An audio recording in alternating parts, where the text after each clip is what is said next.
yang terpenting terhadap hasil penelitian ini bahwa belum ditemukan adanya informasi ataupun dokumen elektronik yang berisi muatan ataupun ancaman baik fisik maupun psikis maupun ancaman kekerasan terhadap korban. Rekan-rekan sekalian,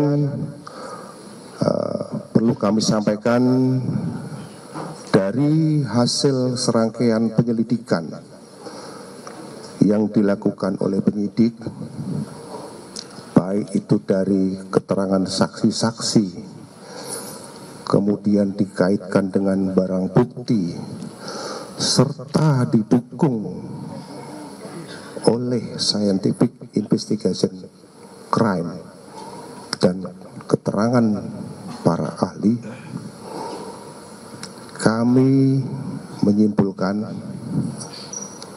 bahwa pada hari Selasa tanggal 8 Juli 2025 sekitar pukul 8:10 waktu Indonesia bagian Barat telah ditemukan sesosok mayat laki-laki di rumah kos di guest house Godang Dia, kamar 105 di Jalan Godang Dia Kecil nomor 22 Menteng, Jakarta Pusat. Setelah dilakukan olah TKP dan pendalaman bahwa identitas daripada korban adalah ADP berusia 39 tahun yang merupakan staf dari Kementerian Luar Negeri. Pada saat ditemukan, korban dalam posisi terlentang dengan menggunakan celana pendek dan kaos, terbaring di atas kasur dalam keadaan kepala tertutup plastik dan terlilit lakban warna kuning. Dan pada saat ditemukan, ini kami luruskan, kesempatan ini kami luruskan karena kemarin ada beberapa pemberitaan di media yang menyatakan bahwa tangannya terikat. Bahwa faktanya pada saat ditemukan tangan korban tidak terikat. Ya. Tangan dan kaki tidak terikat.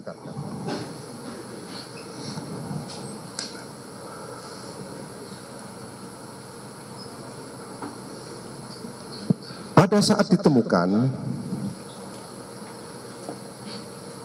posisi kamar korban dalam keadaan terkunci.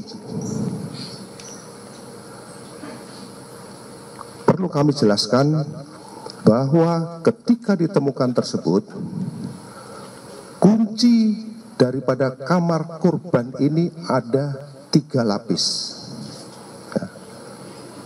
Yang pertama adalah lapisan dengan menggunakan kartu tap. Itu bisa diakses dari luar.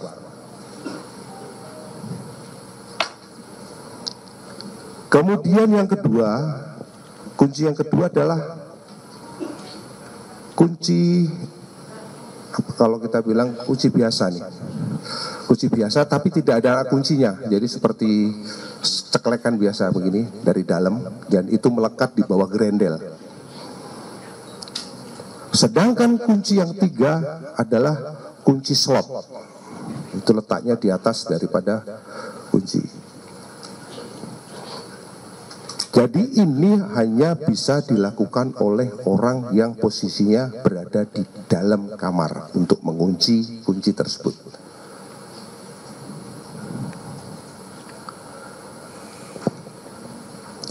Kemudian setelah dilakukan penelitian terhadap TKP, tidak ada akses lain untuk memasuk ke dalam kamar tersebut selain pintu maupun jendela. Karena di samping ini adalah tembok, belakang juga tembok, sedangkan penyelidik telah melakukan pengecekan dan penelitian secara mendalam terhadap plafon, dan itu plafon tidak ada yang rusak.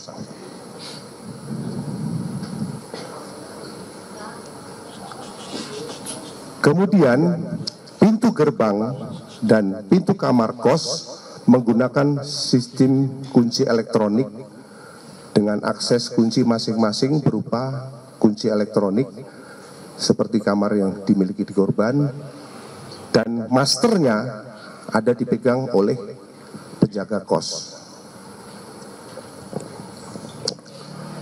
Selanjutnya, dari hasil pengujian terhadap barang bukti yang dilakukan oleh laboratorium forensik digital terkait CCTV yang ada dari 20 titik CCTV, didapatkan hasil korban mulai berangkat dari kantor pada hari Senin tanggal 7 Juli 2025 sekira pukul 07.03, kemudian di kantor pada pukul, ini kami perlihatkan, ini CCTV-nya, ini CCTV-nya 7.03. Kemudian ini adalah pada saat masa kantor 7.20. Kemudian pada pukul 17:52, jadi ini berlanjut ya, ini berlanjut karena ada beberapa titik 20, kami ambil intisarinya saja. Pada pukul 17:52 ini ya, 11:52 korban terpantau berada di Mall Grand Indonesia.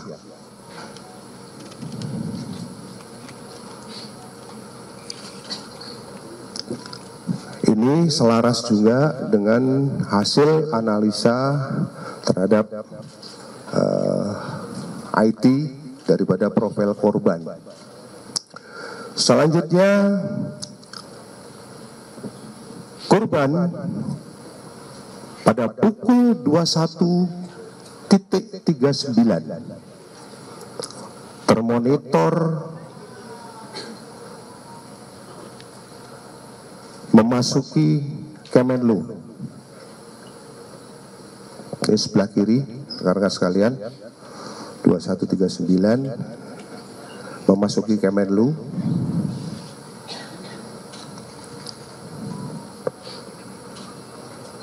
Selanjutnya korban berada di rooftop gedung Kemenlu di lantai 12 pada pukul 21.43 lewat. Lanjut, ini naiknya pada saat naik, nah 21.43 itu naik, mulai naik 21.43. Keberadaan daripada korban di rooftop itu kurang lebih selama 1 jam 26 menit.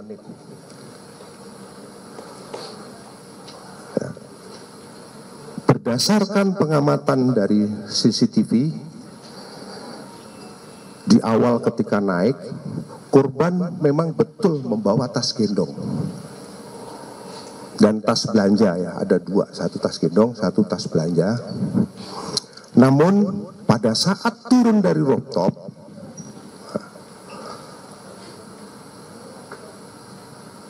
korban sudah tidak membawa tas gendongnya kembali maupun tas belanjanya. Jadi pada saat naik membawa, pada saat turun itu korban sudah tidak membawa lagi. Selanjutnya, ini pada saat turun korban sudah tidak membawa nih. Yang di tengah ya, rekan-rekan sekalian. Nah, ini yang di tengah, ini terlihat korban sudah tidak membawa tas ini. 23.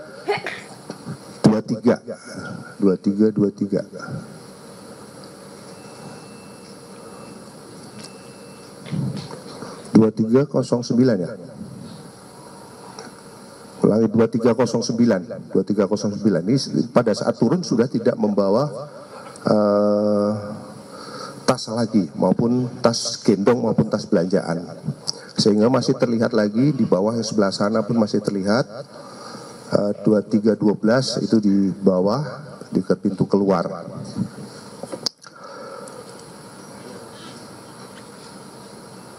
Rekan-rekan sekalian, selanjutnya pada pukul 23.23 korban termonitor masuk di pintu kos. Ini melalui pintu kos ini sebelah kiri. Saya ulangi, nah ini pintu kos. Ini pintu kos, ada pintu kos ini. Ini terpantau mulai masuk ke dalam kamar dan kemudian ini membuang sampah. Lanjut.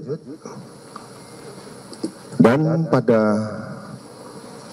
hari Selasa tanggal 8 Juli 2025 pukul 7:39 di sini, setelah pintu dibuka,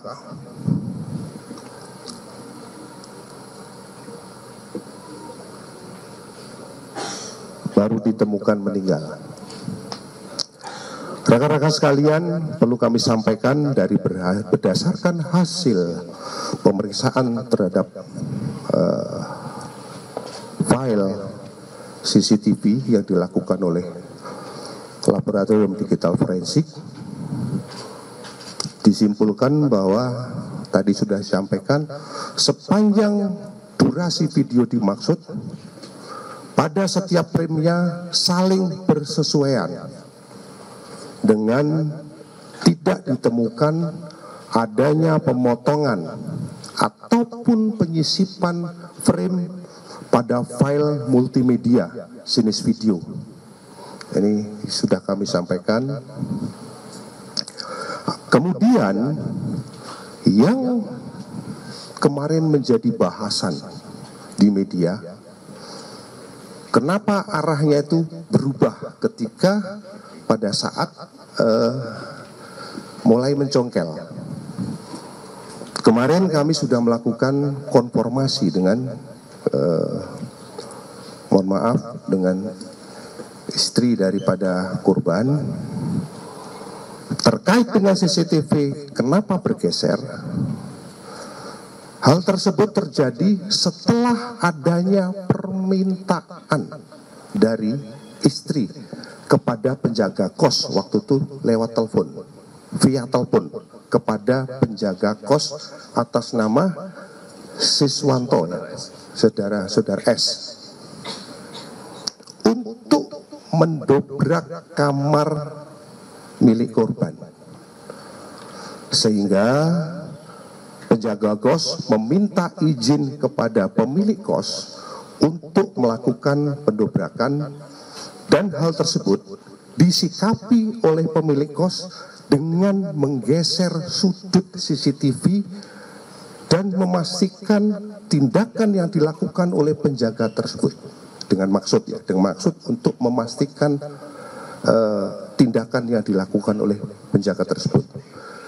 Hal ini juga diperkuat dengan adanya video yang diambil secara live ya, artinya secara live, bukan live, rekaman video yang diambil oleh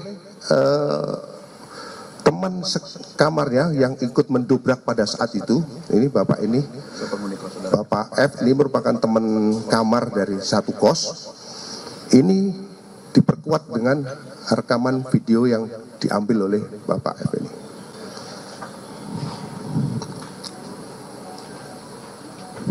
Rekan-rekan sekalian, itu dari analisis terhadap CCTV yang kita kumpulkan. Selanjutnya berdasarkan pemeriksaan digital forensik terhadap device baik itu laptop, kemudian MacBook maupun Samsung Note, ya ada handphone Samsung Note yang ditemukan di kamar korban. Ini ada satu handphone yang ditemukan di kamar korban. Ditemukan adanya histori pencarian tentang beberapa penyakit yang dialami oleh korban. Selain itu, ditemukan riwayat komunikasi dengan pengguna akun. Tadi sudah disampaikan oleh tim dari digital forensik.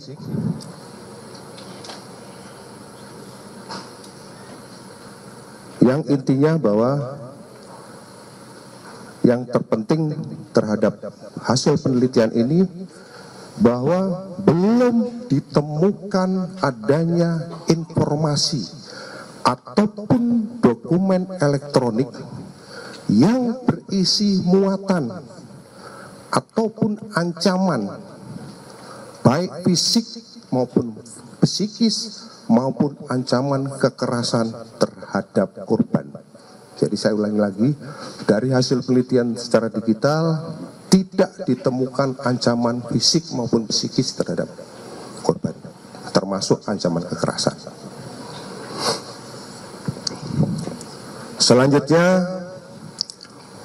berdasarkan hasil pemeriksaan sidik jari yang dilakukan oleh Pusiden Baris Krim Polri terhadap barang bukti berupa lakban kuning merek Daimaru dan satu buah gelas kaca terhadap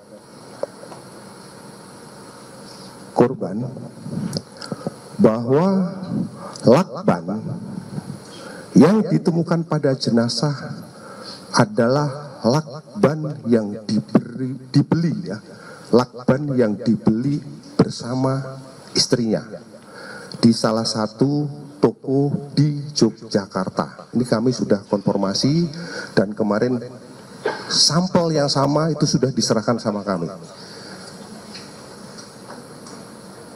Kemarin sudah kita kembalikan lagi ya sampelnya kalau tidak salah ya.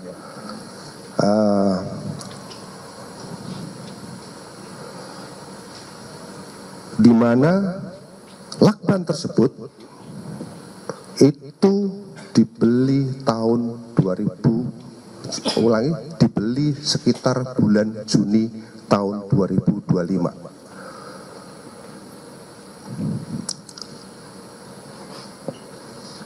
Selanjutnya, berdasarkan pemeriksaan daripada DNA yang dilakukan oleh Puslapor Baris Krim dengan meliti terhadap 11 barang bukti dan melakukan uji terhadap barang bukti yang ada, dengan hasil tidak ditemukan adanya DNA milik orang lain selain DNA milik korban, termasuk pada lakban dan barang bukti yang ada di TKP pada saat itu, mulai dari spray, kemudian sarung bantal, gelas dan lain sebagainya, itu hanya DNA milik korban.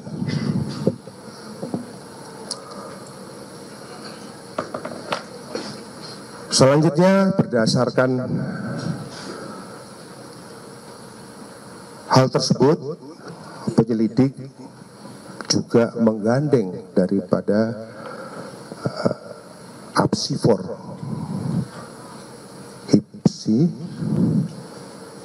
untuk melakukan pemeriksaan secara psikologi forensik baik kepada keluarga, kepada rekan-rekan kerja yang mungkin bisa atasan, bisa teman kecil dan lain sebagainya, termasuk orang-orang yang berhubungan pada saat itu. Dari hasil pemeriksaan tersebut,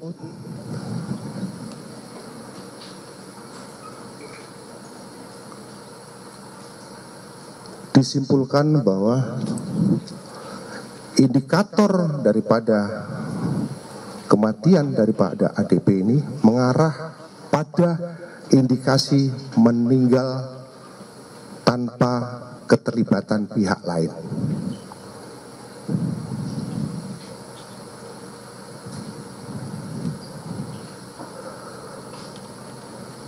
Selanjutnya, dari hasil pemeriksaan terhadap toksikologi yang dilakukan oleh Puslapor Baris Krim Polri terhadap sampel-sampel organ yang sudah setelah dilakukan otopsi, baik itu dari otak, empedu, limpa, hati, ginjal, lambung, darah, dan urin, ditemukan adanya kandungan parasetamol dan klorperipheniramin atau yang sering disebut CTM. Hal ini sesuai dengan temuan barang bukti berupa obat-obatan yang ditemukan oleh penyelidik. Selanjutnya, tim forensik dari RSCM yang melakukan otopsi terhadap tubuh korban dan melakukan pemeriksaan luar terhadap korban menemukan hasil, yaitu luka lecet pada wajah dan leher, luka terbuka pada bibir dalam, memar pada wajah, bibir dan anggota gerak atas kanan, serta terdapat tanda-tanda perbendungan. Pada pemeriksaan dalam, ditemukan darah berwarna lebih gelap dan encer, lendir dan busa halus pada batang tengkorak, sembab paru-paru, tanda-tanda perbendungan pada seluruh organ dalam, dan tidak ditemukan adanya penyakit pada organ dalam. Pada pemeriksaan laboratorium toksikologi, tidak ditemukan zat yang menyebabkan gangguan pertukaran oksigen. Tidak ditemukan adanya penyakit atau zat yang dapat menyebabkan gangguan pertukaran oksigen pada organ ataupun jaringan pada korban. Maka sebab kematian korban adalah akibat gangguan pertukaran oksigen pada saluran pernapasan atas yang menyebabkan mati lemas. Rekan-rekan sekalian, dari serangkaian tindakan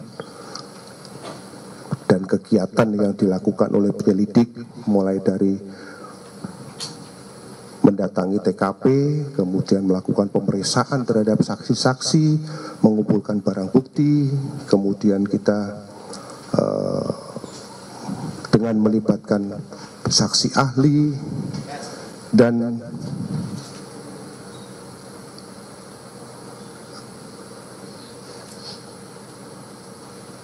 pada kesempatan yang baik ini kami akan menyimpulkan hasil daripada penyelidikan yang kami lakukan, bahwa